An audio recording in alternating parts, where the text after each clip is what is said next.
Luke 12:13-34. So similar to the incident with the washing of hand, this one Jesus was speaking to a crowd, and someone in the crowd wanted him to be like an arbitrator, a judge, like an inheritance kind of judge, and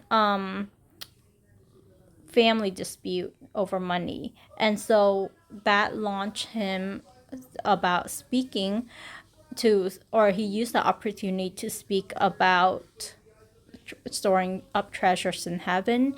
And he told a parable about a rich man, like storing his wealth on earth, and he thinks that, oh, he can relax now and kind of like eat, drink, and enjoy.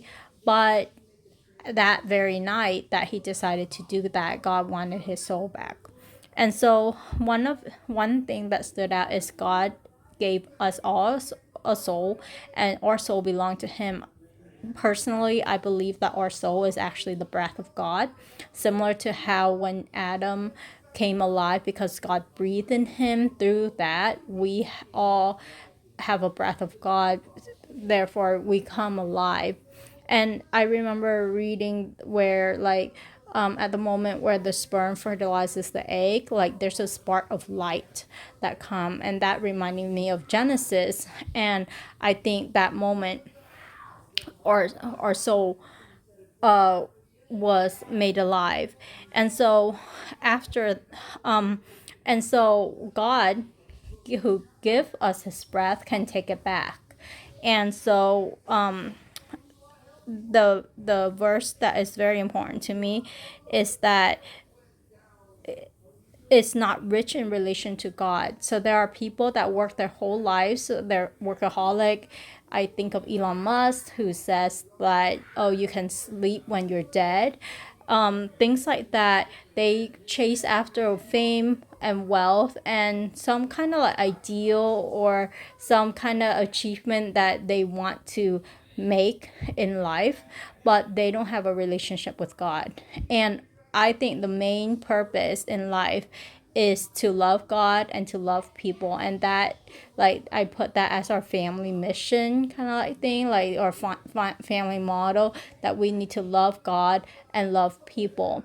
And when we find a way to do that, that is, like, we fulfill what we are, like, that is our purpose, that is our mission in life. And then loving God is to know him, to personally know him, to know who he is, to know his character, to know his thoughts. Of course, God is like much more than what we can comprehend, so we cannot understand him completely, but what he revealed to us is enough for us to know who he is and know what kind of person he is, and have a relationship with him. And so we need to be rich in relation with God. Then after that, he talked about the lilies, that they don't have to work or anything like that. They don't have to spin. They don't have to find clothes. They don't have fashion shows, but they are clothed in, according to God or Jesus, that Solomon in all his glory is not clothed like one of these. And how many times people go into nature and they're all just in awe of the majesty and the beauty of nature, and that that is the hand work of God. That is the fingerprint of God, and, or not fingerprint, but like the handiwork of God. And so it has God's fingerprint on in it. And so those flowers, they are here today and gone tomorrow, and we are much more. In the previous reading, Jesus said that we are more than sparrows, we are more than the birds, we are more than the flowers. To us, God holds us in a special place in his heart. He cares for the animals too. He doesn't, like, not one of them is unnoticed by him, yet we are more than that. And so we have a very special place in his heart, so much that he sent his son to die and pay the price for our sin. And of course, Jesus is God, and God, but the Trinity is like a whole like can of worm that we can't understand, but we know that Jesus was sent. God sent his son, Jesus, to die. However, Jesus is God. So technically, God took care of us. God orchestrated everything so that we can be saved.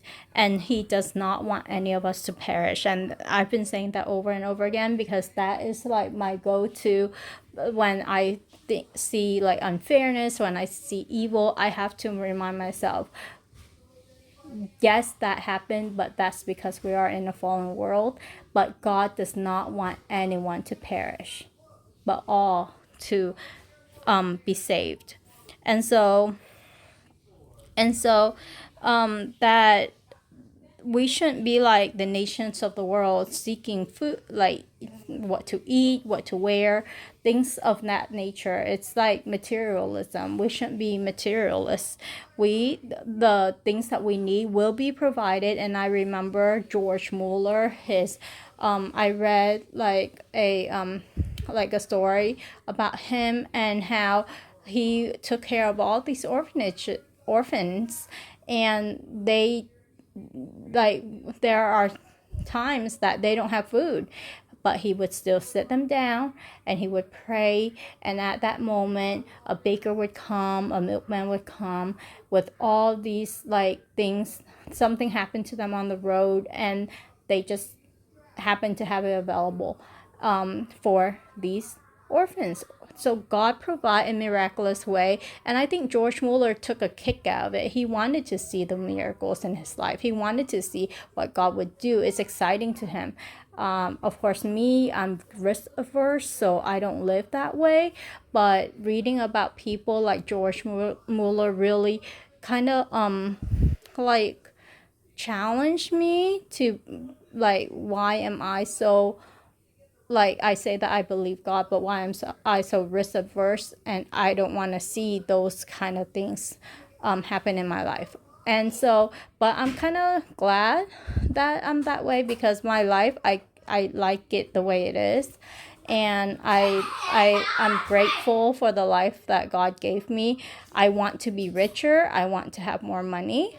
And there was once where I got a lot of money from stock, but all, like, I didn't sell it when I should have, and it just all went away.